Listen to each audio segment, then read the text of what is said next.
guys, it's Joshua Reviews, and guys, Halloween is tomorrow. Can you believe it? I know. It's crazy. Oh shit. I still got like 4 reviews left. Well, I guess I better crank these out as fast as I can. Cobweb.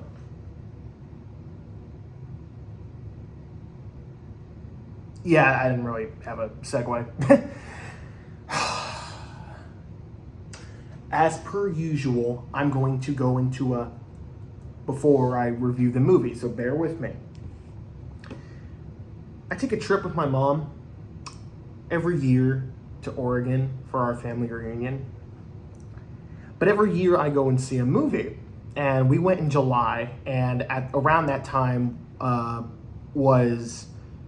this was last year. This is when Barbie and Oppenheimer were, duking it out. Which one are you going to go see, Barbie or Oppenheimer? I saw none of them. I saw Cobweb because they did little promotion for this movie. They released it in limited theaters. And on top of that, I wanted to see Barbie with my family as well as Oppenheimer. I ended up seeing both films with my friends and family. So that worked out for the better. But while everyone was seeing those 2 movies, I went and saw this movie. And it wasn't until I came out of it that I realized that this movie was going to bomb because it came out the same day. It's a Halloween movie that got released in the summer during one of the 2 biggest blockbusters.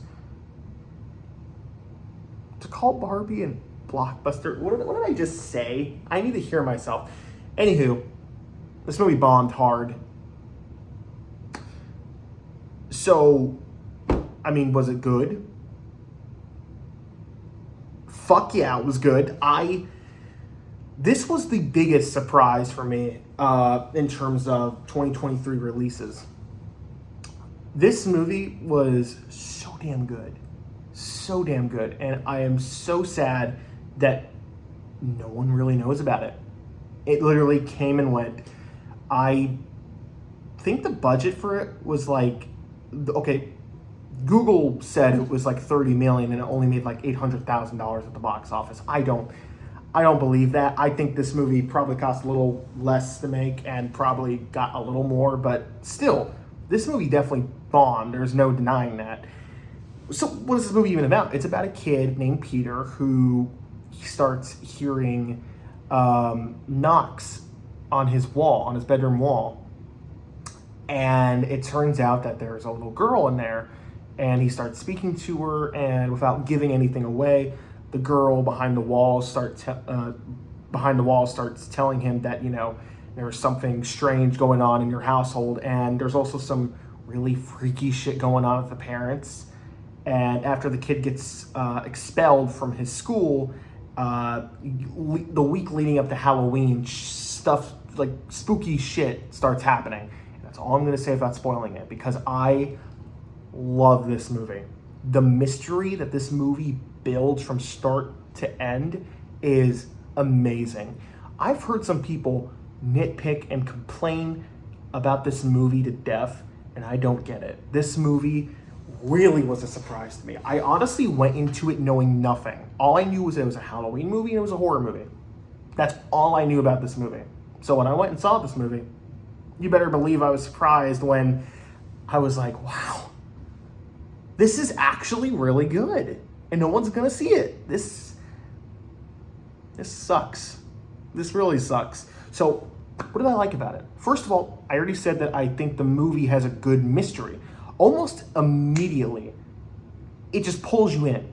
You're like, wait, what's going on? Like immediately it starts with the knocking on the wall and you're like, what the fuck is that? Like you're immediately like, what is going on? What is going on in this household? What's the deal with the parents? There's also like, they don't want Peter going, the parents don't want their kid, the son Peter going trick-or-treating because a girl went missing. And throughout the film, you're kind of wondering, okay, what happened to the little girl? Is that the little girl in the walls? What's going on? And you don't really get a clear answer even by the end of this film. Now, that's not a spoiler. I'm just saying the movie does what I mentioned in the Collingswood story review, where even if it answers some of the questions, that I had, it doesn't just flat out tell you. It requires rewatch in order to kind of figure out the smaller details and piecing together the story. And I love movies that do that. Those are the type of movies I love to rewatch, because even upon rewatch, I'm still like, wait, is that what happened, or is that what happened? Oh man, like I gotta rewatch this movie. This movie moves by so fast. It's not even that long. It's only an hour and 28 minutes, and this movie goes by so quick. I think besides credits, this movie's only an hour and 22 minutes. So it is a very easy watch. And honestly, this movie like is going to become a Halloween tradition for me, because I loved seeing it in theaters. When I was watching it, I'm just like, this is really good. More people need to see this. And one of the strong suits about this movie is the child actor who plays Peter. I forget his name because I'm awful with names, but the child actor who plays Peter was also in another really good horror movie from last year called The Last Voyage of the Demeter, and he did a really good job in that movie too. And he's got talent. He nails the performance in this movie. I really like this performance, especially with the parents. The dad is played by the guy who plays Homelander in The Boys, and boy does he creep me out. And I really like the characters and the way the characters are portrayed. There's a character called Miss Divine, and she's a substitute teacher that kind of looks out after Peter, and she really like looks out for him more than Peter's own parents. And she really like cares for him, and I really bought the chemistry that the two had, because he's over here because later he gets expelled, so he's calling her for help on the phone because she basically sent in some homework with her phone number in case he needs to call her. And there's some really good tension building in the middle half of this movie where you're not quite sure what's going on. And even when stuff doesn't make sense, you're like, okay, what's going on? Like, it makes you keep guessing, like, where is this going to, how is this going to end? And I love movies that keep a mystery building, but also kind of throw some curveballs at you that make you go, huh? Make you scratch your head. But then at the end, you're like, oh, because by the time you get to the end of this movie, you're like, what the fuck is that?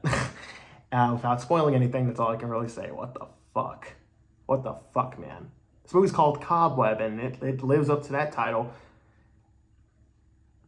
And I just realized, Peter, Cobweb, spiders, Peter Parker. Did I just... Another thing I like about this movie is it just has this really, really good spooky feeling. Like, this movie feels like a Halloween movie, like an October, autumn, fall movie. It nails that to a T. I love the way this movie stylistically looks, the way it's shot, and I think the director, I don't think this is his first movie, but if it is, then holy shit, man, you got talent. You need to make more movies like this. This was really good. And this is the thing I like about Halloween-related horror movies, especially Christmas-related horror movies, is the aesthetic, the fall atmosphere. This movie gives me almost like a Goosebumps vibe. I don't know why, it gives me like an old fairy tale type, spooky book you'd read to your children kind of vibe. I don't know how to describe it, but I just love it. And one thing I will say, I think the only real issue, I guess, not that I have personally, but I think other people would have, is that the reveal for some people might be a little kooky and wacky, like when it's revealed what's going on. Some people I could see checking out because it's not like what the first half or the second half of the film was like.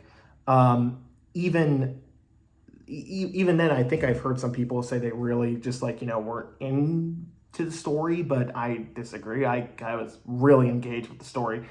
But I can definitely see some people finding the payoff to be rather disappointing, or at the very least kind of weird. But in my opinion, I think it just, really nails the tone and atmosphere. At least the way I view it is that this movie, in my opinion, felt this way the tone felt this way like throughout the entire film. So when it's revealed what's going on, that didn't really bother me as much as I feel like it might for some other people, because some people are weird, man. Some people just don't like movies because of one little thing, and then they use that little thing as like a, oh, that movie's bad and whatnot. It's like I don't get it. So, as you can tell, I really like this movie, so I'm gonna recommend it. It's on Hulu, so watch it. I really liked it, so I'm gonna give it an A+. Oh yeah, I'm giving it that rating. Also, don't watch this movie if you have arachnophobia.